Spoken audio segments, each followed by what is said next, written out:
بسم اللہ الرحمن الرحیم الحمد للہ کفا وسلام علی عبادہ الذین اصطفیٰ وصلی وسلم وبارک علی نبینا المصطفیٰ وعلی آلہ وصحبہ نجوم الہدى وقادۃ التقیٰ اما بعد بالسند المتصل قال المصنف رحمہ اللہ تعالی باب ظلم دون ظلم، ایک ظلم دوسرے ظلم کے ماتحت ہے۔ امام رضی اللہ تعالیٰ عنہ اس باب سے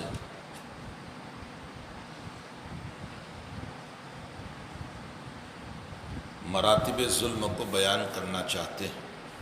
ایک ظلم وہ ہوتا ہے جس پر کفر و شرک کا اطلاق ہوتا ہے، جیسا کہ ان الشرک لظلم عظیم، اور ایک ظلم وہ ہوتا ہے جو کفر و شرک سے کم درجہ، جس کو معاصی کہا جاتا ہے، جس کو گناہ کہا جاتا ہے۔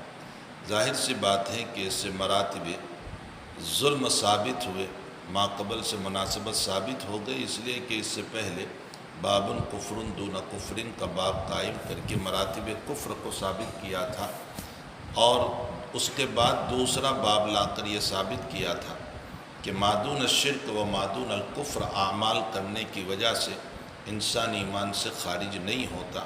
باب المعاصی من امر الجاہلیہ ولا یکفر صاحبها بارتکابها، اسے ثابت کیا کہ معاصی کی وجہ سے انسان ایمان سے خارج نہیں ہوتا۔ اس میں تردید ہو گئی معتزلہ اور خوارج کی، جو گناہ کبیرہ کی بنیاد پر خارج عن الایمان سمجھتے ہیں۔ تو اب اسی طرح کا یہ باب ظلم دون ظلم بھی ہے، اور ظاہر سی بات ہے کہ جب کفر و شرک ہوتا ہے تب تو ایمان چلا جاتا ہے، لیکن معاصی ہوتی ہے تو ایمان نہیں جاتا۔ ہاں البتہ ایمان میں کمی آ جاتی ہے، ارتکاب معاصی سے ایمان میں کمی آتی ہے، اور ارتکاب طاعات سے ایمان میں زیادتی ہوتی ہے۔ تو ظلم دون ظلم میں مراتب ظلم کو ثابت کر کے ایمان کی کمی بیشی کو ثابت فرمایا، اور یزید و ینقص کو ثابت فرمایا کہ ایمان میں کمی زیادتی ہوتی ہے، اور اس کی تقریر اس طرح پر ہوگی جیسا کہ میں نے ابھی ذکر کیا۔ اللہ سبحانہ و تعالی عالم۔ کل کے سبق میں بتا چکا ہوں کہ کفر دون کفر و ظلم دون ظلم وغیرہ، یہ جو الفاظ ہیں، یہ حافظ صاحب رحمۃ اللہ علیہ فرماتے ہیں کہ عطاء ابن ابی رباح رحمۃ اللہ علیہ کے الفاظ ہیں، جیسا کہ امام احمد ابن حنبل رحمۃ اللہ علیہ نے اپنی کتاب الایمان میں ان ابن جریج ان عطاء ابن ابی رباح نقل فرمایا ہے، لیکن حضرت شاہ صاحب رحمۃ اللہ علیہ کا خیال یہ ہے کہ یہ عبداللہ ابن عباس سے منقول ہے۔ حافظ صاحب رحمۃ اللہ علیہ وہ عبداللہ ابن عباس سے یہ قول نہ مل سکا، اس لیے آپ نے عطاء ابن ابی رباح سے نقل کر دیا۔ امام بیہقی رحمۃ اللہ علیہ نے اس کو عبداللہ ابن عباس سے نقل فرمایا ہے، واللہ سبحانہ و تعالی عالم وعلمہ اتم۔ جی بسم اللہ الرحمن الرحیم، الحمد للہ رب العالمین والصلاة والسلام علی سید المرسلین وعلی آلہ واصحابہ اجمعین، اما بعد۔ وبه قال حدثنا ابو الوليد قال حدثنا شعبة قال وحدثني بشر قال حدثنا محمد عن شعبة عن سليمان عن ابراهيم عن علقمة عن عبد الله لما نزلت الذين آمنوا ولم يلبسوا إيمانهم بظلم قال أصحاب رسول الله صلى الله عليه وسلم أينا لم يظلم فأنزل الله عز وجل إن الشرك لظلم عظيم۔ امام بخاری رحمۃ اللہ علیہ نے یہاں دو سند سے اس حدیث شریف کو نقل کیا ہے۔ یہاں سند ثانی کے الفاظ ہے، یہاں سند ثانی کے الفاظ ہے، سند اول کے الفاظ کتاب الانبیاء میں موجود ہے، یعنی یہی روایت کتاب الانبیاء میں ہے، وہاں سند اول کے الفاظ موجود ہیں۔ شعبان سلیمان ان ابراہیم ان علقمہ ان عبداللہ، یہ عبداللہ جب مطلق بولا گیا تو عبداللہ ابن مسعود رضی اللہ تعالیٰ عنہ مراد ہوتے ہیں۔ یحییٰ ابن معین رحمۃ اللہ علیہ نے اس سند کو جو ابراہیم نخعی ان علقمہ ان عبداللہ ابن مسعود ہوتی ہے، اس کو اصح الاسانید قرار دیا ہے، یعنی تمام ثقہ سند میں بھی اعلیٰ سند، جہاں ابراہیم ان علقمہ ان عبداللہ ابن مسعود آ جائیں تو وہ اس سند کو اصح الاسانید قرار دیتے ہیں۔ بعضوں نے عن مالک عن نافع عن عبداللہ ابن عمر رضی اللہ تعالیٰ عنہ، اس سند کو اصح الاسانید قرار دیا ہے، اور بعضوں نے بجائے ابراہیم نخعی کے بعضوں نے منصور عن ابراہیم النخعی عن علقمہ عن ابن مسعود کو اصح الاسانید قرار دیا، یعنی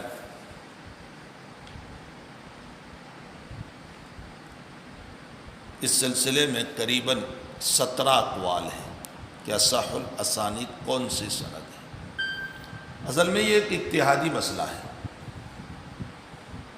محدثین نے اپنے اعتبار سے اجتہاد فرمایا، جس کے نزدیک جو ثابت ہوا اس کو اصح الاسانید قرار دیا۔ بعضوں نے کوفی السند، جو ابھی روایت ما فی الباب میں آپ پڑھ رہے ہیں، سلیمان عن ابراہیم عن علقمہ عن عبداللہ، اس کو اصح الاسانید قرار دیا۔ بعضوں نے مدنی سند مالک عن نافع عن ابن عمر کو اصح الاسانید قرار دیا۔ تو یہ اجتہادی مسئلہ ہے، اور جس کے نزدیک جو ثابت ہوا، معلوم یہ ہوتا ہے کہ سند کے باب میں بھی صرف فقاہی کے باب میں اجتہاد نہیں ہوتا ہے، بلکہ سند کے باب میں بھی اجتہاد ہوتا ہے۔ محدثین اپنے اعتبار سے کسی نہ کسی مسئلے کو راجح قرار دیتے ہیں جو ان کے وہاں راجح ہوتا ہے۔ واللہ سبحانہ و تعالی عالم۔ عن عبداللہ ابن مسعود رضی اللہ تعالیٰ عنہ، جب یہ آیت نازل ہوئی الذین آمنوا ولم یلبسوا ایمانہم بظلم، جو ایمان لایا اور اپنے ایمان کے ساتھ ظلم کا لبس نہیں کیا، نہیں ملایا، تو صحابہ کرام رضوان اللہ تعالی علیہ مجمعین گھبرا گئے، اور یہ فرمایا کہ اللہ تعالیٰ تو یوں کہتا ہے کہ الذین آمنوا ولم یلبسوا ایمانہم بظلم اولئک لہم الامن وہم مہتدون، وہی امن والے اور ہدایت والے ہوں گے۔ تو ہم سے تو کچھ نہ کچھ ظلم تو ہو ہی جاتا ہے، تو پھر ہم امن والے اور ہدایت والے نہیں کہے جائیں گے؟ یہ ہیں صحابہ کی گھبراہٹ۔ نبی اکرم صلی اللہ علیہ وسلم کے پاس جب اس بات کو لے کر آئے تو نبی علیہ الصلوۃ والسلام نے فرمایا کہ بھئی یہاں ظلم بمعنی شرک ہے۔ الذین آمنوا ولم یلبسوا ایمانہم بظلم میں ظلم بمعنی شرک ہے، اور پھر استدلال میں آیت پڑھی ان الشرک لظلم عظیم، شرک ظلم عظیم ہے۔ معلوم ہوتا ہے شرک پر بھی ظلم بولا گیا ہے، اس لیے کہ ظلم کا معنی وضع الشیء فی غیر محلہ، ایک چیز کو اس کے محل کو چھوڑ کر کسی اور جگہ رکھنا، اس کو ظلم سے تعبیر کیا گیا۔ توحید کا محل باری تعالیٰ ہے، اور وہاں سے ہٹا کر کسی غیر کو یہ مقام دے دینا، یہ توحید پر ظلم ہوا، اللہ پر ظلم ہوا، تو وضع الشیء فی غیر محلہ ہی ہوا۔ اس لیے شرک کو بھی ظلم سے تعبیر کیا گیا، چونکہ ظلم کی تعریف اس پر صادق آتی ہے۔ بہرحال صحابہ نے عام معنی سمجھا تھا، معاصی سمجھا، اور نبی علیہ الصلوۃ والسلام نے خاص معنی بیان کیا، اور یہ کہا کہ یہاں عام معاصی مراد نہیں بلکہ ظلم بمعنی شرک ہے، یعنی خاص معنی مراد ہے۔ واللہ سبحانہ و تعالی عالم۔ اب ایک سوال یہ ہوتا ہے کہ حضرات صحابہ کرام رضوان اللہ تعالی علیہ مجمعین نے ظلم کا معنی معاصی کیسے لے لیا؟ جب ہی تو نبی علیہ السلام کو یہ کہنا پڑا کہ عام معنی نہیں بلکہ اس سے خاص معنی یعنی شرک مراد ہے، تو صحابہ نے ایک عام معنی کیسے مراد لیا؟ علامہ خطابی رحمۃ اللہ علیہ تو فرماتے ہیں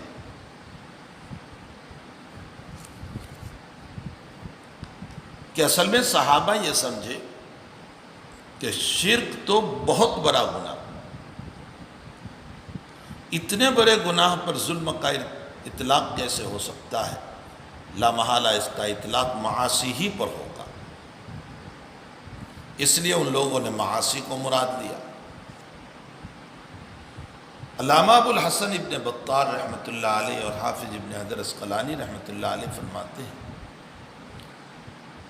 کہ الذین آمنوا ولم یلبسوا ایمانہم بظلم میں ظلم چونکہ نفی کی تحت آیا اور ظلم نکیرہ ہے، اور نکیرہ جب تحت النفی آتا ہے تو عموم کا فائدہ دیتا ہے.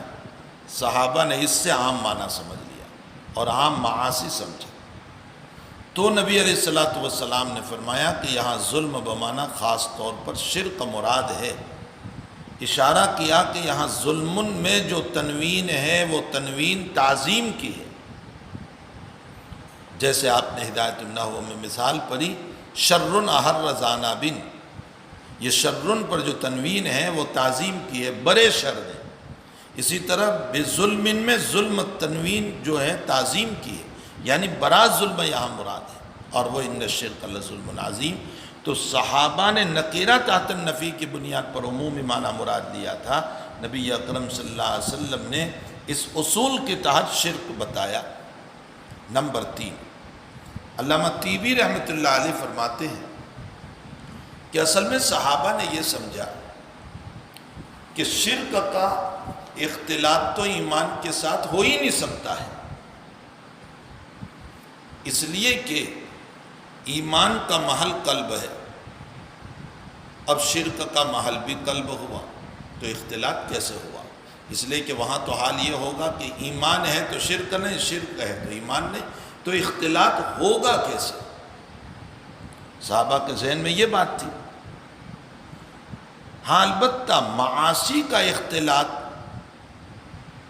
یہ ایمان کے ساتھ ہو سکتا ہے کہ ایک انسان مومن بھی ہے من القلب اور معاصی کا ارتکاب کر رہا ہے من الاعضاء، یہ ہو سکتا ہے.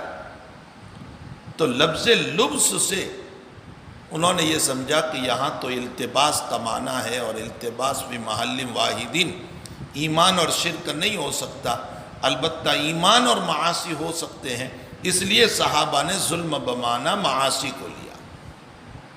یہ بات سمجھ میں بھی آنے والی ہے، اس لیے کہ اس طرح کے شبہات کبھی نزول قرآن کے موقع پر صحابہ کو پیدا ہو جاتے تھے.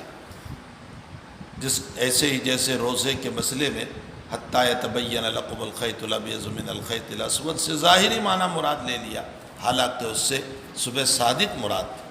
بہرحال یہ مختلف وجوہات ہیں جو شراح نے، خطابی نے، طیبی نے، ابن بطال و حافظ نے نقل فرمائے. ان بنیادوں پر صحابہ کرام نے ظلم بمعنی عام معاصی کو مراد لیا. تو نبی علیہ الصلوۃ والسلام نے وضاحت فرمائی کہ اس سے عام معاصی مراد نہیں ہے، بلکہ اس سے بڑا ظلم مراد ہے، اور بڑے ظلم سے مطلب شرک ہے. اس لیے کہ اللہ تعالیٰ نے قرآن کریم میں فرمایا ان الشرک لظلم عظیم، شرک جو ہے وہ ظلم عظیم ہے. اب ایک سوال ہوگا، اس سے پہلے ایک بات یہ سمجھو، علامہ ابو القاسم قشیری رحمۃ اللہ علیہ حالانکہ بہت بڑے آدمی ہیں، صوفیہ میں سے ہیں. باب حیا میں ان کی باتوں کو نقل بھی کر چکا ہوں. انہوں نے حیا کے 7 قسمیں بیان فرمائی ہیں. اسی طرح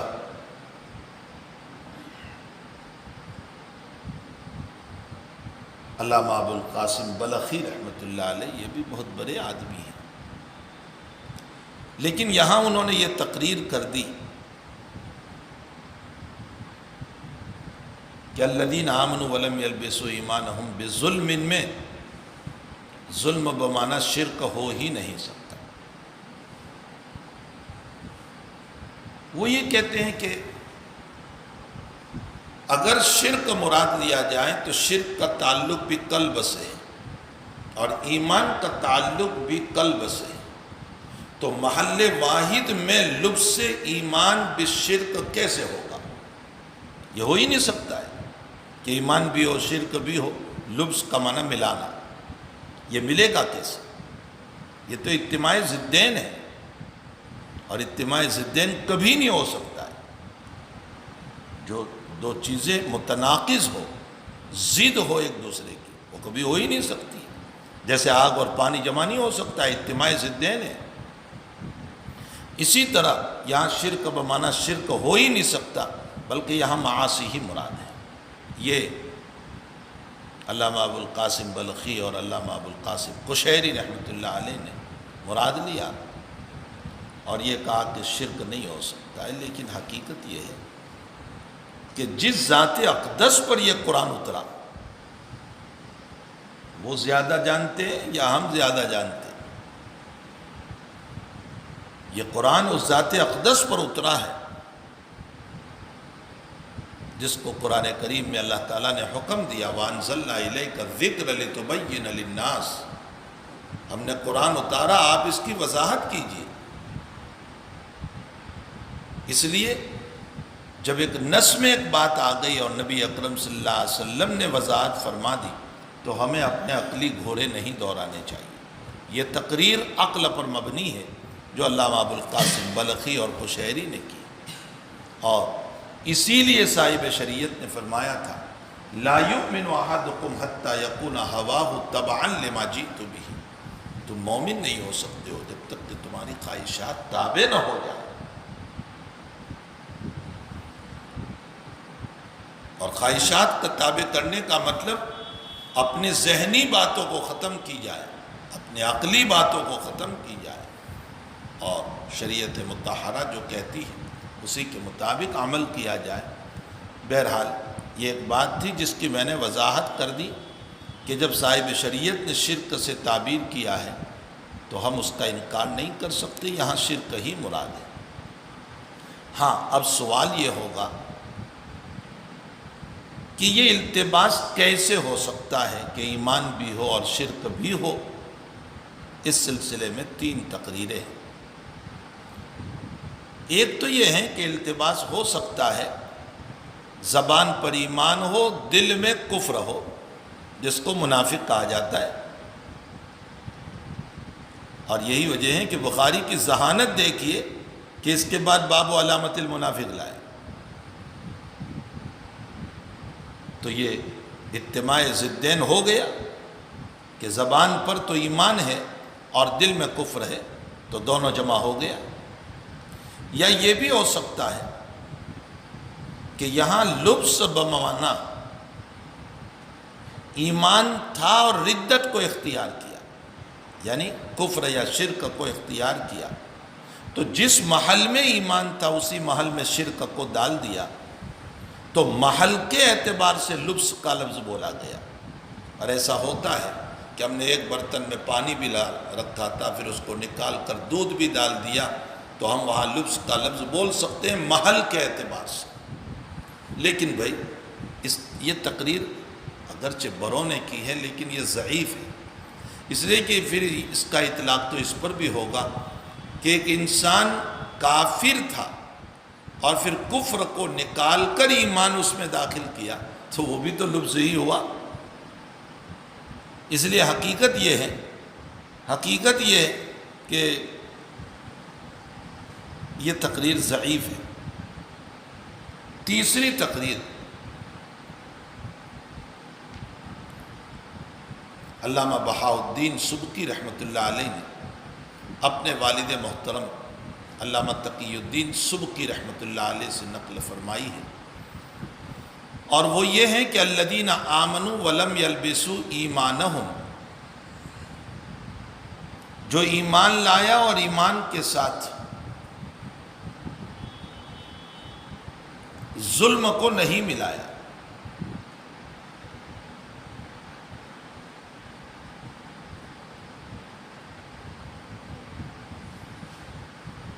اس کا مطلب یہ ہے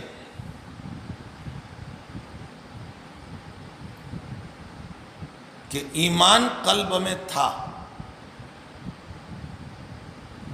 اور ایمان کے ہوتے ہوئے اس نے اللہ کی صفات غیروں کو دی، اجتماع ضدین ہو گیا۔ مثلا اللہ کو مانتا ہے اور پھر رزاق کسی اور کو بھی مانتا ہے، اللہ کو مانتا ہے اور اولاد دینے والا کسی کو مانتا ہے، تو ایمان کے ساتھ ساتھ شرک آ گیا قلب کے اندر۔ چاہے شرک فی الصفات ہوا، لیکن ایمان کے ساتھ شرک فی الصفات ہو رہا ہے کہ جو صفات رب کی تھی وہ صفات اس نے غیر اللہ کو دی، تو یہ لبس ہو گیا۔ اس سے یہ معلوم ہوتا ہے کہ ایمان کے ساتھ شرک جمع ہو سکتا ہے۔ اور آپ مسلمانوں میں دیکھ لیجئے بہت سارے شرک کرتے ہیں، اللہ کو مانتے ہیں پھر اولاد کا مطالبہ کسی درگاہ سے کرتے ہیں، کسی ولی سے کرتے ہیں، اللہ کو مانتے ہیں پھر روزی کا مطالبہ کسی درگاہ سے یا کسی مرے ہوئے انسان سے کرتے ہیں۔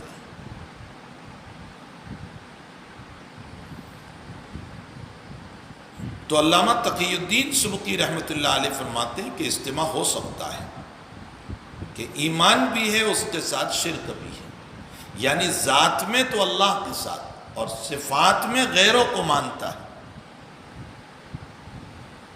تو لبس کا معنی ثابت ہو گیا، الذین آمنوا ولم یلبسوا، جو ایمان لایا اور اپنے ایمان کے ساتھ شرک کو نہیں ملایا۔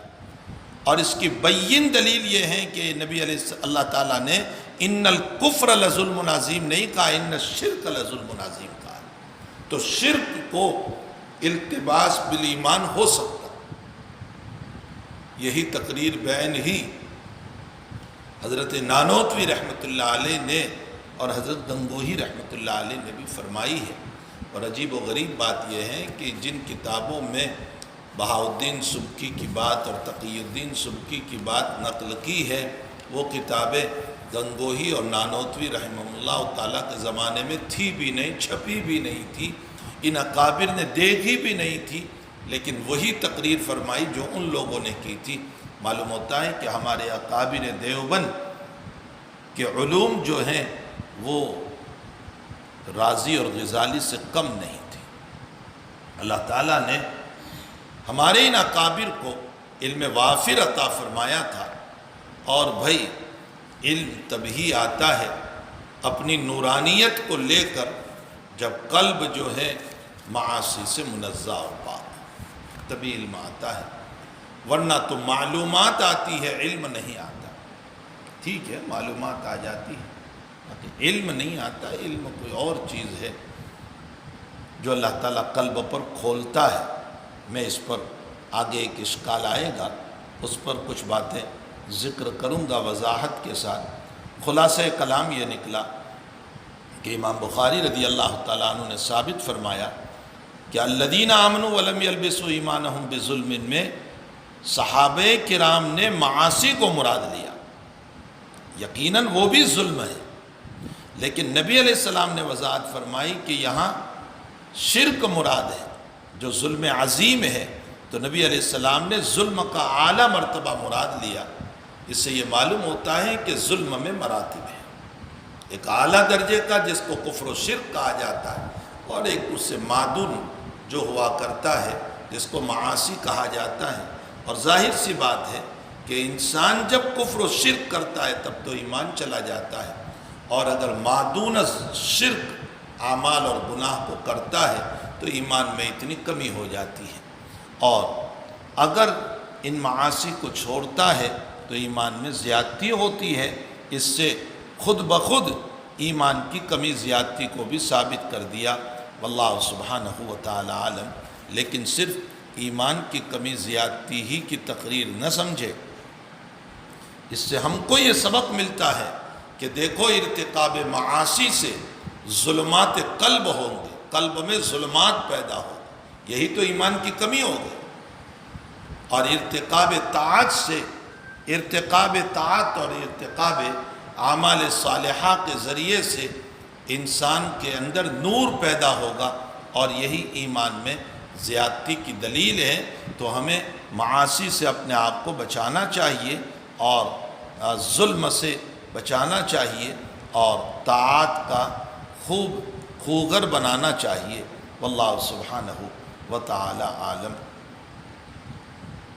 باب علامت المنافق، منافق کی علامت۔ بعض نسخوں میں علامات المنافق بھی آیا ہے۔ اگر علامت واحد ہو تو بمنزلہ جنس کے ہوگا، اور اگر علامات جمع ہو فلا اشکال، کوئی اشکال نہیں ہوگا۔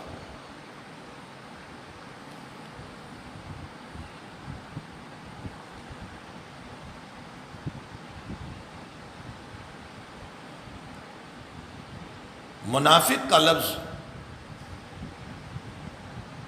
یا تو نفقت الیربع سے ماخوذ ہے،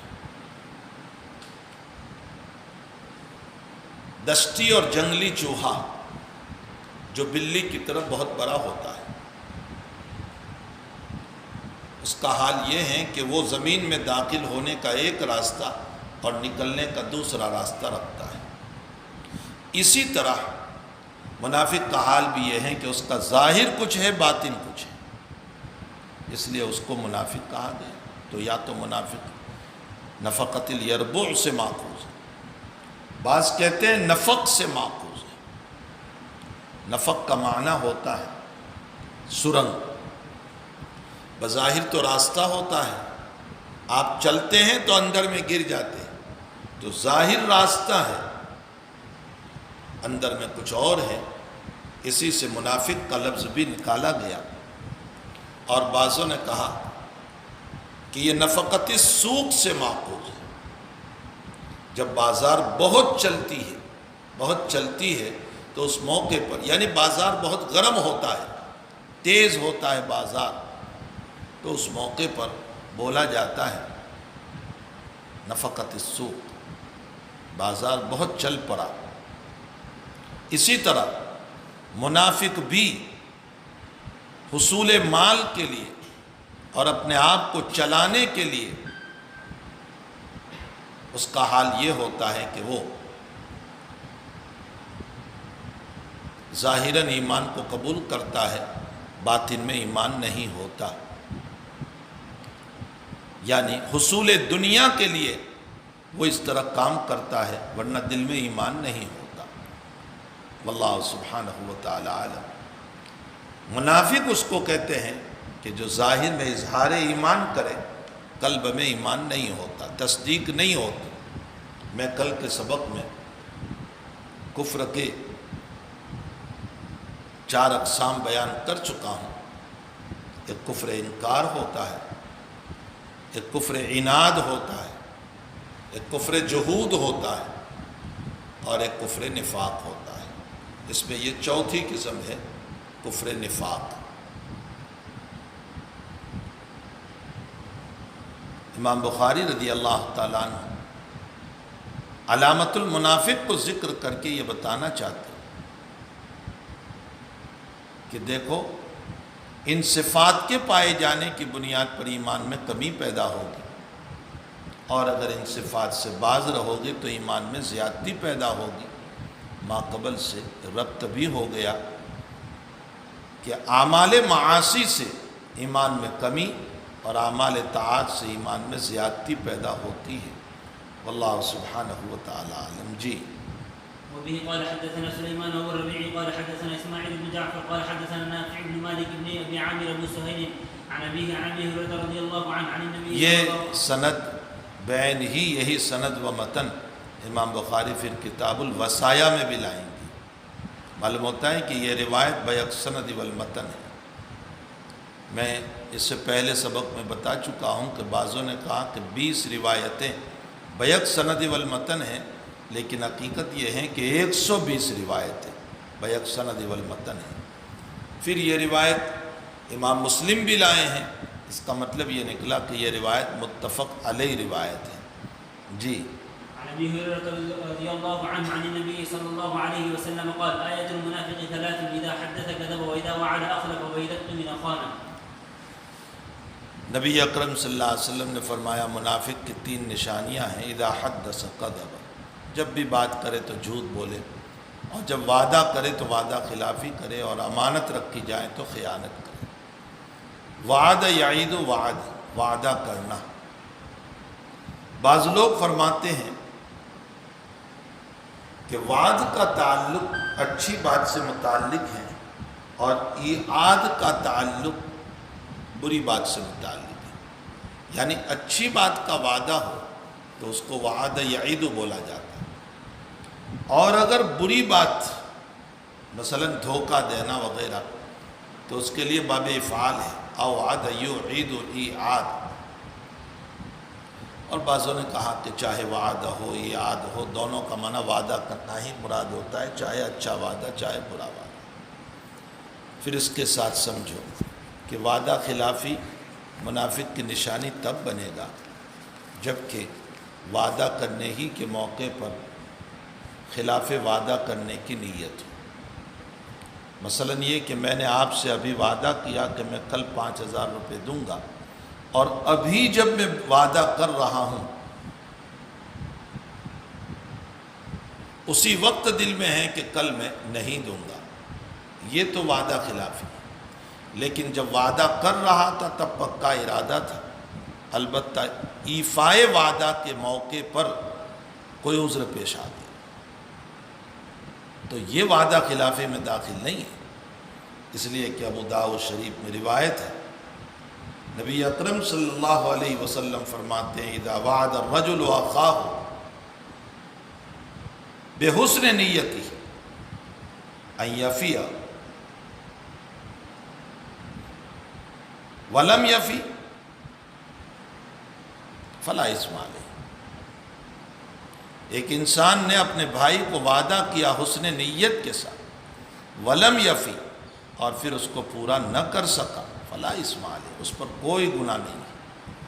یہ تب ہے جب کہ پہلے سے پورا کرنے کی نیت تھی، اور اگر نیت نہ تھی بلکہ غلط نیت تھی تو پھر اذا وعدہ اخلف علامت نفاق میں داخل ہوگا۔ مثلا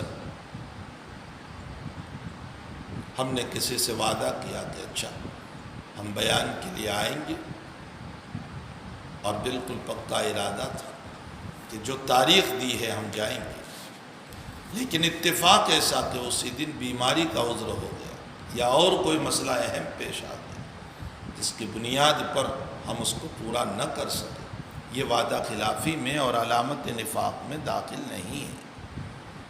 لوگ عام مطلب سمجھتے ہیں اور اس کی بنیاد پر لوگوں پر اشکال کرتے ہیں۔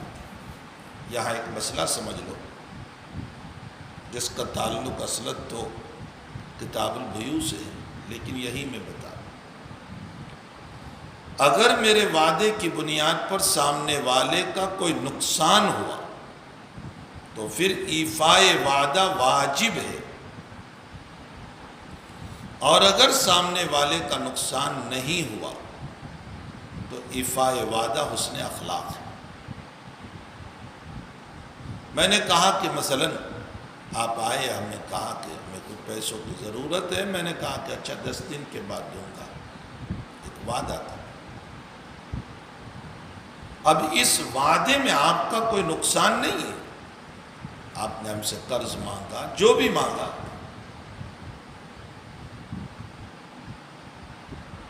ہم نے آپ کو وعدہ کیا لیکن آپ کا کوئی نقصان نہیں، تو اب حسن اخلاق یہ ہے کہ ہم اس وعدے کو پورا کریں بشرطے کہ کوئی عذر نہ ہو۔ لیکن اگر میں نے یوں کہا کہ یہ ذرا سا چھوٹا سا جھونپڑا ہے ایک کمرے کا، اس کو توڑ دو، میں تمہیں اچھا مکان بنا دیتا ہوں، آپ نے میری وجہ سے اپنا مکان توڑ دیا چھوٹا سا، یہ نقصان کیا میں نے آپ کو، اب میرے ذمہ ضروری ہے کہ میں اس کو بنوا دوں، اس لیے کہ میں نے آپ کا نقصان کیا ہے۔ اس مسئلے کو بہت تفصیل سے سمجھے، یہ مسئلہ ایسا نہیں ہے کہ وعدہ اخلف مطلقاً ہے، اس میں یہ تشریح اور وضاحت ہے کہ اگر وعدہ کرنے کے موقع پر حسن نیت تھی، وقت پر پورا نہیں کر سکا، فلا اثم، کوئی گناہ نہیں، کما قال نبی صلی اللہ علیہ وسلم، رواہ ابو داؤد۔ اور اگر بری نیت سے وعدہ کیا تھا تو پھر نفاق منافق ہے، وعدہ اخلف۔ اور اگر میرے وعدے کی بنیاد پر آپ کا کوئی نقصان نہیں ہے تو حسن اخلاق ہے، اور میرے وعدے کی بنیاد پر آپ کا نقصان ہوا ہے تو پھر وعدہ پورا کرنا واجب ہوگا۔ واللہ سبحانہ وتعالی عالم۔ جی وبه قال حدثنا قبيصة بن عقبة قال حدثنا سفيان عن الأعمش عن عبد الله بن مرة عن مسروق عن عبد الله بن عمر رضي الله عنهما أن النبي صلى الله عليه وسلم قال: 4 من كن فيه كان منافقا خالصا، ومن كانت فيه خصلة منهن كانت فيه خصلة من النفاق حتى يدعها، إذا اؤتمن خان وإذا حدث كذب وإذا عاهد غدر وإذا خاصم فجر۔ نبی علیہ السلام فرماتے ہیں کہ 4 نشانیاں ہیں جس میں پائی جائیں وہ منافق خالص ہیں، اور اس میں سے ایک نشانی پائی جائے گویا کہ اس میں نفاق کی ایک علامت پائی گئی جب تک کہ وہ اس کو چھوڑ نہ دے۔ امانت رکھی جائے خیانت کریں، بات کریں جھوٹ بولیں، عہد کریں غداری کریں، اور جھگڑا کریں تو فسق و فجور بولیں۔ ماقبل روایت میں 3 تھی، اس روایت میں 4 کہا۔ ثلاثن تھا، اس روایت میں 4 کہا۔ خطابی تو فرماتے ہیں کہ یہ تجدد علم کی قبیل سے۔ تجدد علم کا مطلب حضرت کو اللہ کی طرف سے روزانہ کچھ نہ کچھ بتایا جاتا تھا، پہلے 3 کا پتہ چلا، آپ نے 3 بتائے، پھر 4 بتائے۔ بعضوں نے کہا کہ ماقبل روایت میں جہاں 3 کا تذکرہ ہے وہاں نفس نفاق کا بیان ہے، اور یہاں منافق خالص کا بیان ہے، اسی لیے اس روایت میں منافقاً خالصاً ہے۔ ایک تیسرا جواب یہ ہے کہ بھئی حقیقت میں دونوں روایتوں کو ملایا جائے تو 3 ہی علامت بنتی ہے، 5 نہیں ہوتی، اس لیے کہ اذا حدث کذب، یہ دوسری روایت میں بھی ہے اذا حدث کذب۔ نمبر 2 اذا اؤتمن خان، یہ دوسری روایت میں بھی ہے، تو 2 جو اوپر کی روایت میں وہ نیچے کی روایت میں بھی ہے، تو اب رہ گیا عاہد غدر خاصم فجر، یہ دونوں کے دونوں جو ہیں یہ داخل ہو جائیں گے اذا حدث کذب کے اندر۔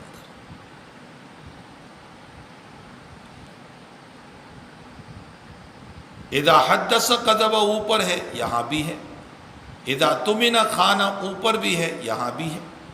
اوپر ہے وَإِذَا وَعَدَ أَخْلَفَ، وعدہ کرے وعدہ خلافی کرے، یہاں ہے وَإِذَا عَاهَدَ غَدَرَ، تو وعد اخلف عہد غدر دونوں ایک ہی بات ہو گئی، تو یہ تو ایک ہی ہو گئے، کل ملا کر 3 ہو گئے۔ اور وَإِذَا خَاصَمَ فَجَرَ جو ہیں یہ اذا حدث کذب میں داخل کر دو یا عہد غدر میں داخل کر دو، تو حقیقت یہ ہے کہ یہ زائد نہیں ہے، 3 ہی باتیں ہیں، تو ماقبل میں بھی 3 ہے، یہاں بھی 3 ہے۔ اب ایک اشکال یہ ہوتا ہے کہ آیا یہ جو علامتیں بیان فرمائی یہ تو مسلمان کے اندر بھی پائی جاتی ہے، تو کیا مسلمان بھی منافق حقیقی ہو گیا؟ اس کے لیے مختلف جوابات شراح نے دیے ہیں۔ پہلے یہ سمجھو کہ ایک ہوتا ہے منافق حقیقی، ایک ہوتا ہے منافق عملی۔ منافق حقیقی کا مطلب ہوتا ہے کہ جو واقعتاً زبان سے اقرار ہے، دل میں قطعاً اقرار نہیں، تصدیق ہے ہی نہیں۔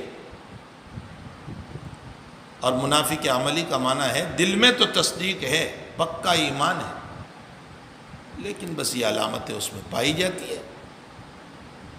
تو یہ 2 طرح کے منافق۔ اب اس روایت سے منافق حقیقی مراد ہیں، اگر منافق حقیقی مراد ہیں تو مومنوں میں بھی یہ صفات پائی جاتی ہے، تو پھر مومن سے متعلق کیا کہا جائے؟ اس کے بہترے جواب دیے۔ ایک جواب یہ دیا کہ یہ خاص طور پر نبی علیہ السلام کے زمانے کے منافق مراد ہیں، اس زمانے کے منافق حقیقی ہوتے تھے۔ دوسرا جواب یہ ہے کہ یہ خاص طور پر نبی اکرم صلی اللہ علیہ وسلم نے کسی خاص آدمی سے متعلق کہا۔ ایک تیسرا جواب یہ ہے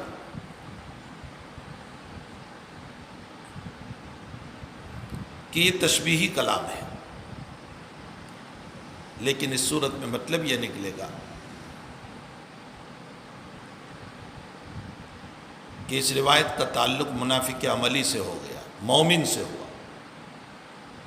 اور جب منافق عملی سے ہوا تو منافق عملی ان اعمال کی بنیاد پر مشابہ ہوا منافق حقیقی کی، اس لیے کہ اس میں بھی یہ صفات ہے، تجھ میں بھی یہ صفات ہے، تو منافق عملی مراد ہوگا۔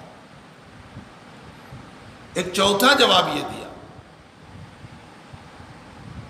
کہ اصل میں نبی علیہ السلام یہ بتانا چاہتے ہیں کہ جب مسلمان میں یہ اعمال دوام کے ساتھ پائے جاتے ہیں، ہمیشگی کے ساتھ، اذا حدث، جب بھی بات کرے جھوٹ بولے، یہ ہے ترجمہ، جب بھی وعدہ کرے خلاف کرے، جب بھی امانت رکھی جائے خیانت کرے۔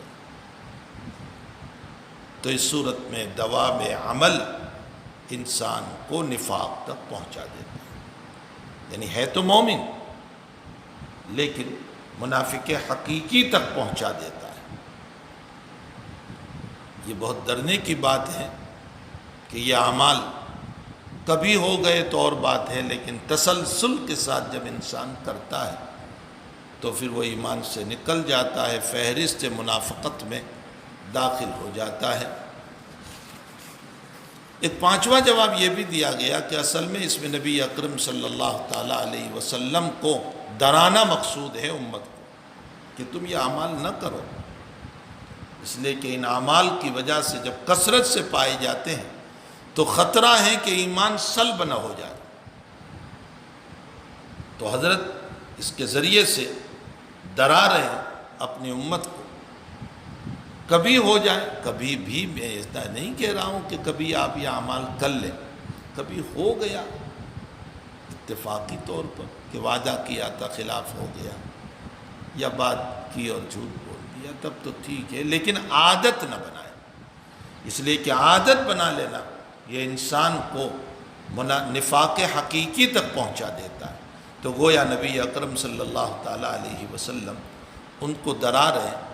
اس سے یہ معلوم ہوا کہ بھئی یہ بہت برے اعمال ہیں، ان اعمال سے اپنے آپ کو بچانا چاہیے، اور ظاہر سی بات ہے کہ جب یہ اعمال ہوں گے ایمان میں کمی ہوگی، حتیٰ کہ ایک وقت آئے گا کہ ایمان بھی نکل جائے گا۔ تو یہ اعمال نہیں ہوں گے تو ایمان میں نورانیت ہوگی، اور یہ ایمان کی زیادتی کی دلیل ہے۔ امام بخاری نے ثابت فرمایا الایمان یزید و ینقص، ایمان میں کمی زیادتی ہوتی ہے۔ جی، باب قیام لیلۃ القدر من الایمان۔ باب قیام لیلۃ القدر من الایمان۔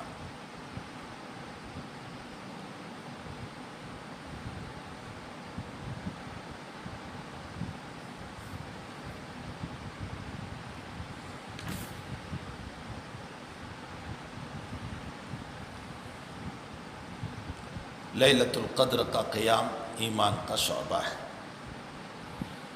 امام بخاری رضی اللہ تعالیٰ عنہ نے اس بات کو قائم کر کے شعبہ ایمان کو ذکر فرمایا، مرجیہ کی تردید کر دی۔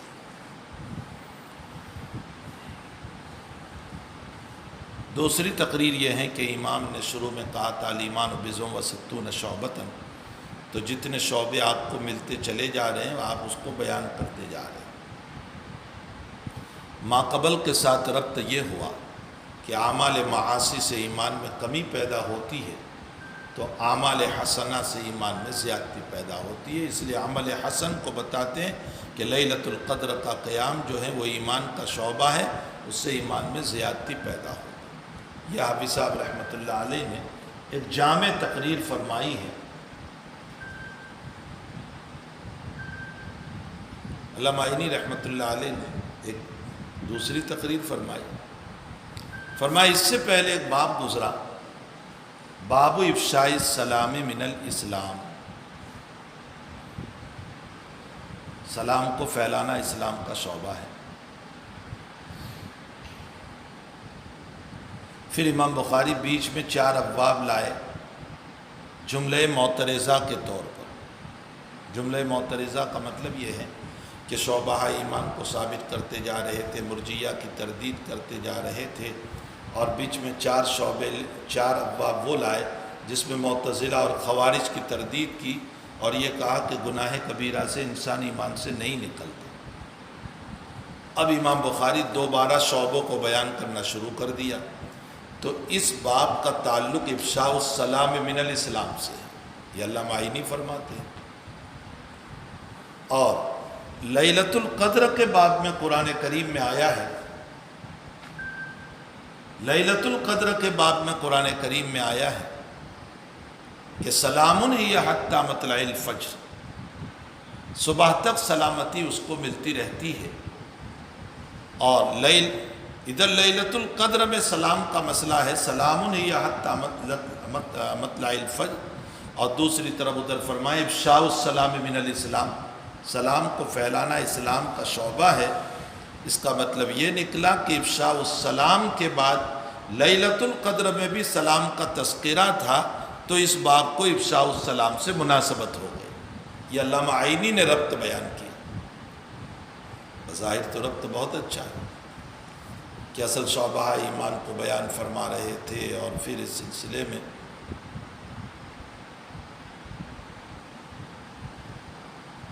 جملہ معترضہ کے 4 ابواب ذکر فرمائے، اور پھر قیام لیلۃ القدر کو ذکر کر کے افشاء السلام سے مناسبت ہو گئی، اور وہاں بھی سلام ہے اور لیلۃ القدر میں بھی سلام ہے۔ ہمارے حضرت اس تقریر کو نقل کرنے کے بعد ایک جملہ فرماتے تھے جو میں نے 10 مرتبہ سنا۔ فرماتے تھے اگر حافظ صاحب کی تقریر جو بالکل ماقبل سے ہے وہ نہ ہوتی تو ہم علامہ عینی کی تقریر ضرور لے لیتے، لیکن بے تکلفانہ تقریر یہ ہے کہ امام بخاری رحمۃ اللہ علیہ قیام لیلۃ القدر من الایمان سے اعمال طاعت سے زیادتی ہوتی ہے، اور اس سے پہلے اعمال رذیلہ بیان کر کے اعمال رذیلہ سے کمی ہوتی ہے، تو رذائل سے کمی اور اس سے زیادتی یہ ماقبل ہی سے ربط ہو جاتا ہے، تو پھر بہت دور جانے کی ضرورت نہیں ہے۔ فرمایا کہ یہ تکلفی تقریر ہے علامہ عینی کی۔ پھر حضرت ایک جملہ فرماتے تھے کہ اپنے بروں پر یہ تکلف کا لفظ بول دینا یہ تنقیص اکابر کے لیے نہیں ہے، وضاحت مسئلہ کے لیے ہے، تاکہ مسئلہ واضح ہو۔ تنقیص مقصود نہیں کسی بزرگ کی، کسی محدث کی، اور ہونا بھی نہیں چاہیے۔ ہماری حیثیت ہی کیا ہے کہ ہم اپنے اکابر پر کوئی بات کہیں۔ واللہ سبحانہ وتعالی عالم۔ جی وبه قال حدثنا ابو اليمان قال اخبرنا شعيب قال حدثنا ابو الزناد عن الاعرج عن ابي هريره رضي الله عنه قال قال رسول الله صلى الله عليه وسلم من يقوم ليله القدر ايمانا واحتسابا غفر له ما تقدم من ذنبه۔ جو لیلۃ القدر کے اندر کھڑا رہا، یعنی عبادت کی ایمان کے ساتھ اور احتساب کے ساتھ، اس کے ماقبل کے سارے گناہوں کو معاف کر دیا جاتا ہے۔ ایمان کا معنی تو تصدیق قلبی، معلوم ہوتا ہے کوئی بھی عمل تصدیق قلبی کے بغیر قبول نہیں ہوتا۔ احتساب کے 2 ترجمے، رضا الہی، نمبر 2 خشوع۔ حقیقت یہ ہے کہ دونوں ایک ہی، اس لیے کہ خشوع کا معنی بھی ہوتا ہے دل سے اللہ کی طرف متوجہ ہو، اور رضا الہی کا مطلب بھی یہ ہے کہ اللہ کو راضی کر۔ تو رضا الہی ہو یا خشوع ہو، یہ ہے احتساب کا ترجمہ۔ ہمارے حضرت شاہ صاحب رحمۃ اللہ علیہ ترجمہ فرماتے ہیں احتساب کا معنی طلب حساب، حساب طلب کرنا، یعنی اپنے قلب پر نظر رکھنا۔ قلب سے حساب طلب کرنے کا مطلب لیلۃ القدر کی عبادت میں اپنے قلب پر نظر رکھنا کہ یہ اللہ سے ہٹ کر غیر اللہ پر نہ چلا جائے۔ اگر شاہ صاحب کی یہ تقریر لی جائے تو حسن نیت، ایمان و احتسابہ، یعنی ایمان کے ساتھ اور حسن نیت کے ساتھ جو اللہ تعالیٰ کی لیلۃ القدر میں عبادت کرے گا، حق تعالیٰ اس کے ماقبل کے سارے گناہوں کو معاف کریں گے۔ اب یہ ماقبل کے سارے گناہ معاف ہو جاتے ہیں، اس کا مطلب کبائر بھی معاف ہو جائیں گے؟ سوال ہے۔ علامہ ابو منذر رحمۃ اللہ علیہ، ابو محمد ابن اسیری رحمۃ اللہ علیہ فرماتے ہیں کہ ہاں کبائر بھی معاف ہو جاتا ہے۔ ایمان و اخلاص کے ساتھ اگر کوئی عبادت کرتا ہے تو اس کے صغائر تو معاف ہوتے ہی ہے، کبائر بھی معاف ہو جاتے ہیں۔ لیکن جمہور علماء فرماتے ہیں کہ اس سے صغائر معاف ہوتے ہیں، کبائر نہیں، اس لیے کہ کبائر جو ہیں اس کے لیے تو توبہ کی شرط لگائی قرآن کریم۔ مثلا السارق والسارقۃ فاقطعوا ایدیہما جزاء بما کسبا نکالا من اللہ واللہ عزیز حکیم فمن تاب من بعد ذلک۔ زنا کے باب میں بھی یہی کہا گیا اسی طرح الزام لگانے والے کے باب میں بھی یہی کہا ہے، ثمانین جلد ولا تقبل لهم شہادۃ ابدا واولئک هم الفاسقون الا الذین تابوا۔ تو کبائر کے لیے تو توبہ شرط ہے، اس لیے اس طرح کی جتنی حدیث شریف میں غفر لہ ما تقدم آیا ہے وہاں صغائر مراد ہے، اس لیے کہ اللہ فرماتے ہیں ان الحسنات یذہبن السیئات، حسنات جو ہیں وہ صغائر، سیئات بمعنی صغائر۔ جلد ثانی میں روایت آئے گی، ایک صحابی حضور کی خدمت میں آئے، تمار تھے، کھجور بیچنے والے۔ فرمایا کہ یا رسول اللہ، ایک عورت کھجور خریدنے آئی، جوش آ گیا، آپ نے اس کو بوسہ دے دیا، تقبیل کر لی اس کو۔ عصر کی نماز کا غالباً وقت تھا، حضرت نے فرمایا سلم آئی، نماز پڑھ لے میرے ساتھ۔ اس نے نماز پڑھی، حضرت نے فرمایا من السائل، وہ سائل کہا، وہ کھڑے ہوئے یا رسول اللہ نے فرمایا کہ اس نماز سے تمہارے اس گناہ کو اللہ نے معاف کر دیا، ان الحسنات یذہبن السیئات۔ معلوم ہوتے صغائر معاف۔ لیکن ہمارے حضرت کی اس پر ایک تقریر اور ہے، فرمایا اصول اور ضابطہ تو یہی ہے کہ صغائر معاف ہوتے ہیں، کبائر نہیں، کبائر کے لیے توبہ شرط ہے۔ لیکن کبھی ایسا ہوتا ہے کہ کثرت طاعات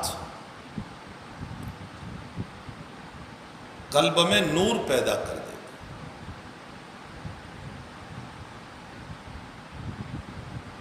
اور ظلمت معاصی کو ختم کر دیتی ہے۔ کثرت عبادت کی بنیاد پر انسان کا دل ایک دم اللہ کی طرف متوجہ ہو جاتا ہے اور وہ توبہ کر لیتا ہے۔ اس کو توبہ تک پہنچانے والی یہ اطاعت ہی تو ہوئی۔ اس کا مطلب یہ نکلا کہ اطاعت نے توبہ تک پہنچایا، لیکن حقیقت میں اطاعت ہی نے اس کے کبائر کو بھی معاف کر دیا۔ اس لیے کہ اگر یہ اطاعت و عبادت نہ کرتا تو کثرت نور نہ ہوتا، اور جب نور نہ ہوتا تو اس صورت میں توبہ کی توفیق نہ ہوتی۔ تو توبہ کی توفیق تک پہنچانے والی یہی کثرت عبادات ہے۔ تو اگر شب قدر میں ایمان و اخلاص کے ساتھ بہت زیادہ عبادت کی تو یہ عبادت اس کے قلب میں نور پیدا کر دیتی ہے، اور یہی نور اس کو توبہ تک لے جاتا ہے، اور پھر اس کی مغفرت ہو جاتی ہے۔ معلوم ہوتا ہے کہ اطاعت ہی نے اس کے کبائر کو معاف کر دیا۔ فرمایا انسان پر بھی اطاعت و معاصی کا ظہور ہوتا ہے، اور محل پر بھی اطاعت و معاصی کا ظہور ہوتا ہے۔ جو انسان مطیع اور فرما بردار ہوتا ہے اس کا چہرہ منور ہوتا ہے، اور جو انسان مطیع اور فرما بردار نہیں ہوتا، معاصی میں ڈوبا ہوا ہوتا ہے، اس کا چہرہ ظلماتی ہوتا ہے۔ اسی طرح جس محل میں گناہ کیا جاتا ہے، جس مکان میں، جس جگہ پر مثلا زنا ہو رہے ہیں یا سازشیں ہو رہی ہیں، جس مکان میں بیٹھ کر ان معاصی کی بنیاد پر اس محل میں بھی ظلمت پیدا ہو جاتی ہے، اس مکان میں بھی تاریکی پیدا ہوتی ہے۔ اور جس جگہ پر اطاعت کی جاتی ہے، عبادت کی جاتی ہے، فرما برداری کی جاتی ہے، وہاں اللہ محل میں بھی نور پیدا کرتا ہے، روشنی معلوم ہوتی ہے۔ کسی بزرگ کے باب میں لکھا ہے کہ ان کو ایک مکان پر دعوت تھی، مکان میں گئے اور اس کے بعد فرمایا مجھے یہاں سے زنا کی بو آ رہی ہے، نکلو۔ اور اس مکان سے نکل گئے۔ تو جب طاعت و فرما برداری کا ظہور انسان کے ظاہر پر حتیٰ کہ محل و مکان پر ہوتا ہے تو قلب پر کیسے نہیں ہوگا؟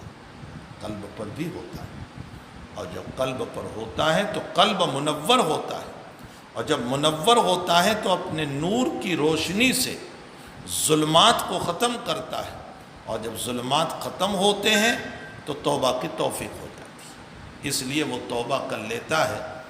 تو اب اگرچہ معافی تو توبہ سے ہوئی، لیکن توبہ تک پہنچانے کا ذریعہ اطاعت ہوئی، اس لیے اطاعت سے بھی اللہ تعالیٰ گناہوں کو معاف کر دیتا ہے۔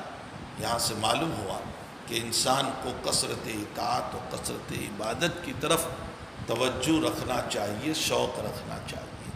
اللہ سبحانہ و تعالی عالم۔ من یقم لیلۃ القدر ایمانا و احتسابا غفر له ما تقدم من ذنبہ واللہ سبحانہ و تعالی عالم۔ جی، باب الجہاد من الایمان۔ باب الجہاد من الایمان۔ جہاد بھی ایمان کا شعبہ ہے۔ امام بخاری رحمۃ اللہ علیہ یا تو مرجیہ کی تردید کر رہے ہیں جو اعمال کو کالعدم قرار دیتے ہیں، یا پھر شعبہ ایمان کو جو آپ کی شرط کے مطابق ہے آپ اس کو بیان کرتے اور گنتے چلے جا رہے ہیں، یا پھر ترغیب دینا مقصود ہے ان اعمال کو کہ یہ اعمال بھی کرو۔ یہاں ایک چھوٹا سا اشکال ہے، اور وہ اشکال یہ ہے کہ قیام لیلۃ القدر کا تعلق، باقی لیلۃ القدر پر ایک بات کہنا میں بھول گیا کہ لیلۃ القدر کو لیلۃ القدر اس لیے اس کی مفصل بحث تو جہاں امام بخاری رحمۃ اللہ علیہ کتاب الصوم میں ابواب لیلۃ القدر سے مستقل ایک کتاب قائم فرمائی، وہیں پر گفتگو ہو۔ ابھی اتنا سمجھ لیں کہ لیلۃ القدر کا معنی، قدر کا معنی تعظیم، اور وہ رات عظمت والی ہے، اس لیے اس کو لیلۃ القدر کہا گیا۔ یا قدر بمعنی تقدیر، مقدرات، اور ظاہر سی بات ہے کہ اس رات میں انسان کے مقدرات لکھے جاتے ہیں، اس لیے اس کو لیلۃ القدر کہا گیا۔ اور یہی راجح قول ہے کہ لیلۃ القدر میں مقدرات لکھے جاتے ہیں، شب برات میں نہیں۔ اولاً تو شب برات کے باب میں جتنی روایات ہیں وہ سب ضعیف ہیں۔ دوسری بات یہ ہے کہ 15ویں شعبان کا روزہ ثابت ہے، لیکن روایت بہت ضعیف ہے۔ تاہم چونکہ اس کے مقابل کوئی نفی کی روایت نہیں ہے، اس لیے روزہ رکھنا چاہیے، افضل و اولا ہے۔ نمبر 3، شب برات میں عبادت کا کوئی ثبوت نہیں ہے، ہاں البتہ ایک مرتبہ نبی علیہ السلام کا جنت البقیع میں جانے کا ثبوت ہے، وہ بھی زندگی میں ایک مرتبہ۔ حضرت عائشہ رضی اللہ تعالیٰ عنہ جب پیچھے پیچھے گئی تھی اور پھر واپس آ گئی تھی، اور حضرت دعا فرما رہے تھے جنت البقیع۔ معلوم یہ ہوتا ہے کہ زندگی میں ایک مرتبہ اگر کوئی چلا گیا شب برات میں، شب برات میں قبرستان میں، تو سنت ادا ہو گئی۔ اس کا یہ مطلب نہیں ہے کہ انسان شب برات ہی میں قبرستان جائیں اور دنوں میں نہ جائیں، قبرستان تو ویسے بھی جاتے رہنا چاہیے، اس لیے کہ لذتوں کو توڑنے والی چیز جو ہے وہ موت ہے۔ اور زور القبور، خود نبی اکرم صلی اللہ علیہ وسلم نے فرمایا کہ قبروں کی زیارت کیا کرو تاکہ آخرت کی یاد دہانی ہو۔ دیکھیے آئے دن لوگ مرتے جا رہے ہیں، جوان بھی جا رہے ہیں، برے بھی جا رہے ہیں، عورتیں بھی مرد بھی سبھی مرتے جا رہے ہیں۔ اس لیے ہمیں اعمال صالحہ کا اہتمام اور اس کے ساتھ ساتھ قبرستان کی یادیں ہونی چاہیے، جانا چاہیے تاکہ ہماری آخرت کی فکر ہو۔ تو یہ جو مشہور ہے کہ شب برات میں مقدرات لکھے جاتے ہیں، یہ کہیں ثابت نہیں ہے۔ اور انا انزلناہ فی لیلۃ مبارکۃ، یہ آیت تو صراحتاً شب قدر پر دلالت کرتی ہے۔ ہم نے لیلۃ مبارکہ میں قرآن کو نازل فرمایا، فیہا یفرق کل امر حکیم، جس میں اللہ کی طرف سے فیصلے ہوتے ہیں۔ تو شب قدر مراد ہے، نہ کہ شب برات مراد ہے۔ تو بہرحال شب قدر کو شب قدر اس لیے کہتے ہیں کہ قدر بمعنی مقدرات، اور اس رات میں مقدرات لکھے جاتے ہیں، اس لیے شب قدر کہا گیا۔ یا قدر بمعنی عظمت و تعظیم، اور یہ رات بہت ہی معظم ہے، اس لیے اس کو شب قدر کہا گیا۔ باقی یہ رات رمضان میں ہے یا غیر رمضان میں بھی ہوتی ہے، پھر پورے رمضان میں ہے یا آخری عشرے میں ہے، پھر یہ اسی امت کی خصوصیت ہے یا اگلی امتوں کو بھی یہ رات ملی تھی، یہ ایک مستقل بحث ہے جس کا یہاں مناسب نہیں ہے اس کی بحث پوری، جہاں امام بخاری لیلۃ القدر کی مستقل بحث لائیں گے کتاب الصوم میں، وہیں پر اس پر کچھ باتوں پر گفتگو ہوگی، واللہ سبحانہ و تعالی عالم۔ اب یہاں ایک چھوٹا سا اشکال ہے کہ قیام لیلۃ القدر من الایمان، اس کا تعلق بھی رمضان سے ہے، پھر جہاد کے بعد دو باب آ رہے، تطوع قیام رمضان، پھر اس کے بعد باب آ رہا ہے صیام رمضان من الایمان، تو تراویح کا تعلق بھی رمضان سے ہے، صوم کا تعلق بھی رمضان سے ہے، لیلۃ القدر کا تعلق بھی رمضان سے ہے، تو یہ تینوں باب ایک ساتھ ہونے چاہیے، بیچ میں الجہاد من الایمان کا باب کیوں لے آئے؟ یہ ایک چھوٹا سا اشکال ہوگا۔ اس اشکال کا جواب یہ ہے کہ امام بخاری نے لیلۃ القدر کے بعد الجہاد من الایمان کا باب قائم کر کے اشارہ کیا اس بات کی طرف کہ لیلۃ القدر جو ہے وہ مجاہدہ کے بعد ملتی ہے، انسان جب مجاہدے کرتا ہے تب جا کر لیلۃ القدر ملتی ہے، لیلۃ القدر ایسے نہیں ملتی۔ جیسے جہاد میں مجاہدہ ہوتا ہے اسی طرح لیلۃ القدر کا بھی مسئلہ ہے۔ حافظ صاحب نے ایک بات اور بھی بتائی کہ انسان جیسے جہاد میں مجاہدہ کرتا ہے لیکن کبھی شہادت ملتی ہے کبھی شہادت نہیں ملتی، اسی طرح لیلۃ القدر میں انسان مجاہدہ کرے، کبھی لیلۃ القدر ملے گی کبھی نہیں ملے گی، لیکن اس تقریر پر اشکال یہ ہے کہ بھئی جہاد شہادت کے لیے ہے ہی نہیں، جہاد تو اعلاء کلمت اللہ کے لیے ہے، نہ کہ شہادت کے لیے اور نہ مال غنیمت کے لیے، دونوں میں سے کسی چیز کے لیے نہیں۔ تو پھر بھلا یہ کہنا کہ شہادت کبھی ملتی ہے، ہاں پہلی بات ٹھیک ہے کہ جیسے جہاد میں مجاہدہ ہوتا ہے شب قدر میں بھی مجاہدہ ہوتا ہے، اس مجاہدے کی طرف اشارہ کرنے کے لیے لیلۃ القدر کے بعد الجہاد من الایمان کا باب قائم فرمایا۔ جی وبه قال حدثنا حرمي بن حفص قال حدثنا عبد الواحد قال حدثنا عمارة قال حدثنا أبو زرعة بن عمرو بن جرير قال سمعت أبا هريرة رضي الله عنه عن النبي صلى الله عليه وسلم قال انتدب الله عز وجل لمن خرج في سبيله لا يخرجه إلا إيمان بي أو تصديق برسلي أن أرجعه بما نال من أجر أو غنيمة أو أدخله الجنة انتدب اللہ، انتدب ینتدب، انتداب کا معنی ہوتا ہے جلدی سے دینا، انتدب اللہ، اللہ جل شانہ جلدی دیتا ہے۔ ویسے یہی روایت بخاری شریف میں آگے دو جگہ آئی، ایک جگہ آیا تکفل اللہ، ایک جگہ آیا تضمن اللہ، تکفل اللہ تضمن اللہ، اللہ ضمانت لے لیتا ہے، اللہ کفالت لے لیتا ہے، اور جو آدمی کفیل اور ضامن بنتا ہے وہ اس آدمی کے حق کو پورا کرنے کی جلدی کوشش کرتا ہے۔ اس کا مطلب انتدب کا معنی اللہ جلدی کرتا ہے حق دینے میں، انتدب اللہ عز وجل، جو اللہ کے راستے میں نکلا، لا یخرجہ الا ایمان بی او تصدیق برسولی، نہیں نکالا اس کو مگر اللہ پر، نبی پر ایمان نے یا رسول صلی اللہ علیہ وسلم کی تصدیق نے۔ یہاں سوال یہ ہے کہ ایمان بی او تصدیق برسولی، تو یہ تو مل کر کے ایک ہی بات ہوتی ہے، اس لیے کہ ایمان باللہ نہیں ہو سکتا جب تک رسول پر ایمان نہ ہو، رسول پر ایمان نہ ہو تو ایمان باللہ نہیں ہو سکتا ہے، تو پھر یہ دو الگ کیوں بیان کیا؟ بعضوں نے کہا کہ یہ او مانعات الخلو کے لیے ہے، یعنی دونوں سے خالی ہو یہ کبھی نہیں ہو سکتا، ہاں البتہ دونوں میں سے ایک ضرور ہوگا۔ بعض اکابر نے فرمایا کہ یہ واو کے معنی میں ہے، اور مسلم شریف میں او کے بجائے واو ہے، ایمان بی و تصدیق برسولی، اللہ پر ایمان اور رسول صلی اللہ علیہ وسلم پر ایمان۔ حافظ صاحب رحمۃ اللہ علیہ فرماتے ہیں کہ یہ سہو راوی ہے۔ سہو راوی کا مطلب یہ ہے کہ اصل میں شک کے راوی ہے، سہو راوی نہیں، شک کے راوی ہے، یعنی راوی کو یہ شک ہوا کہ آیا نبی علیہ السلام نے ایمان بی کہا یا تصدیق برسولی کہا، دونوں میں سے کوئی ایک لفظ کہا ہے، اس صورت میں سارا اشکال یہ حل ہو جاتا ہے، اور اس سے مطلب ایمان ہے۔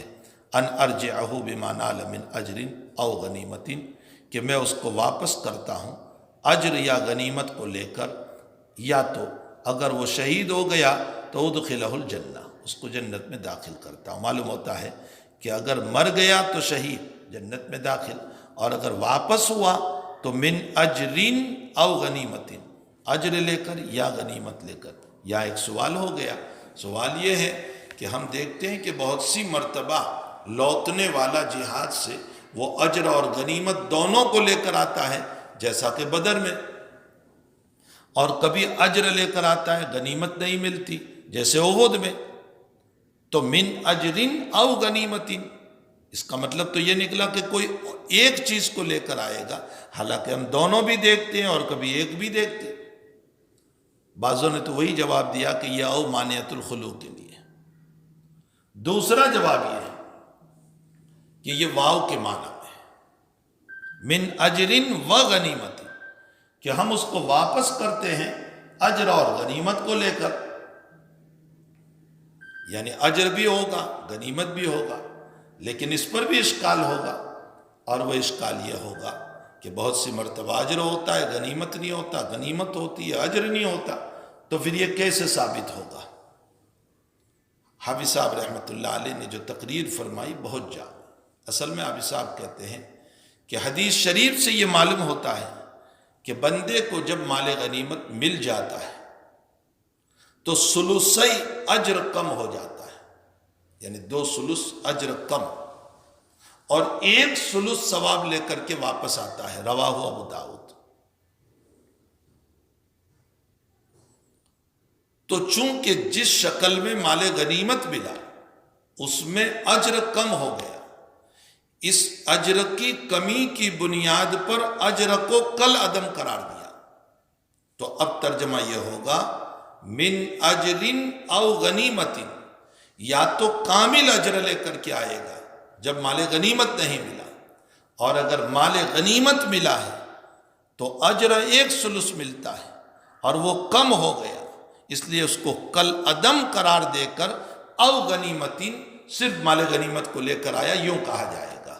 اس صورت میں کوئی اشکال نہیں رہتا۔ من اجرن جبکہ بلا غنیمت کے آیا، اور غنیمتین جبکہ مال غنیمت لے کر آیا، تو 2 ثلث کم ہو گئے، اس لیے 1 ثلث کو کل عدم قرار دے کر صرف غنیمت کا اطلاق ہوگا۔ واللہ سبحانہ وتعالی عالم۔ جی ولولا ان اشق على امتي ما قعدت خلف سريه غير سریہ، سریہ سرایسری سے ہے، جس کا معنی رات میں چلنا، اور چونکہ عام طور پر یہ جماعت رات میں چلتی ہے، جو چھپ چھپ کر چلتی ہے، آگے جا کر کے آنے والے قافلے اور جماعت کے لیے انتظام کرتی ہے، اس لیے اس کو سریہ کہا گیا۔ ویسے مشہور یہ ہو گیا کہ جس میں ذات اقدس شریک ہو وہ غزوہ ہے، اور جس میں ذات اقدس شریک نہ ہو وہ سریہ ہے۔ لیکن اگر یہی تقریر دوام کے ساتھ لی جائے تو ذات اقدس تو اب رہے نہیں، پھر یہ مسئلہ کہاں ہوگا؟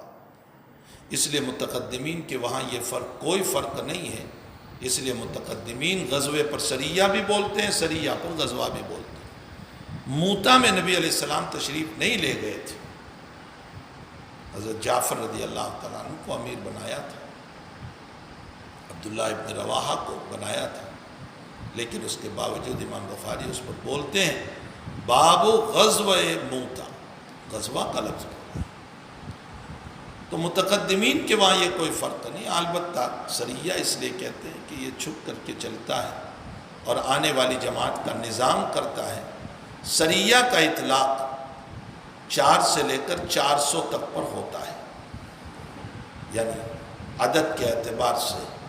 حضرت فرماتے ہیں لولا ان اشق، میری امت پر اگر گرانی نہ ہوتی تو میں کسی سریے میں پیچھے نہ رہتا۔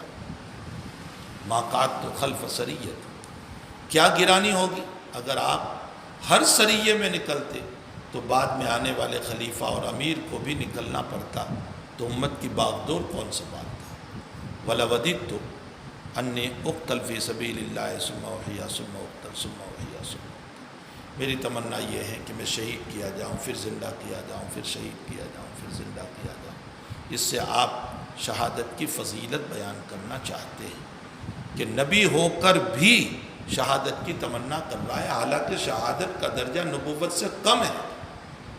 من النبیین والصدیقین والشہداء، لیکن اس کے باوجود شہادت کی تمنا فرما رہے۔ یہ اس بات کی دلیل ہے کہ کوئی بڑے مقام والا کسی ادنا مقام کی تمنا کرے تو یہ اس کی فضیلت بیان کرنا مقصود ہوتا ہے۔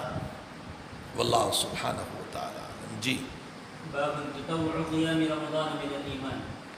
باب تطوع قیام رمضان من الایمان۔ قیام رمضان اس سے تراویح مراد ہے بالاتفاق، اس لیے کہ تہجد تو سال بھر ہوتی ہے۔ قیام رمضان یعنی تراویح جو نفلی ہے، یہ بھی ایمان کا شعبہ ہے۔ یہاں سے امام بخاری نے تطوع کا لفظ لا کر اہل سنت والجماعت کے مسلک کی طرف اشارہ کر دیا کہ نوافل بھی شعبہ ایمان ہے، صرف فرائض ہی شعبہ ایمان نہیں، جیسے افشاء السلام من الایمان ہوا یا اس کے علاوہ بہت سارے، تو نوافل بھی شعبہ ایمان میں داخل ہے۔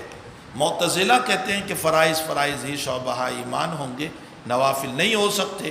بخاری تطوع کا لفظ لا کر بتا رہے کہ نوافل بھی ایمان کا شعبہ ہے۔ اب یہاں ایک چھوٹا سا اشکال ہے کہ اس کے بعد صوم رمضان لائے، جبکہ صوم رمضان فرض ہے اور تطوع قیام رمضان میں قیام رمضان نفل ہے، سنت ہے، تو پہلے فرض کو ذکر کرتے پھر سنت کو ذکر کرتے۔ امام بخاری نے الٹا کیوں کیا؟ ایک جواب تو اس کا یہ دیا گیا کہ اصل میں قیام رمضان رات میں ہوتی ہے اور رات مقدم ہے، روزہ دن میں ہوتا ہے جو بعد میں آتا ہے، تو جو پہلے آتا ہے اس کو پہلے ذکر کیا، جو بعد میں آتا ہے اس کو بعد میں ذکر۔ ایک دوسرا جواب یہ ہے کہ قیام رمضان فعل ہے اور صیام رمضان ترک ہے، چھوڑنا، تو فعل کو مقدم کیا، ترک کو مؤخر کیا، اس لیے کہ ہمیشہ فعل کا بیان پہلے ہوتا ہے پھر ترک کا ہوتا ہے۔ یا پھر ترقی من الادنیٰ الی الاعلیٰ ہے، نفل کے بعد فرض کا بیان ہے، اس لیے یہ ترقی من الادنیٰ الی الاعلیٰ ہوا۔ جی، وبه قال حدثنا اسماعيل قال حدثني مالك عن ابن شهاب عن حميد بن عبد الرحمن عن ابي هريره رضي الله عنه ان رسول الله صلى الله عليه وسلم قال من قام رمضان ايمانا واحتسابا غفر له ما تقدم من ذنبه۔ چلیے، باب صوم رمضان احتسابا من الايمان۔ جی، وبه قال حدثنا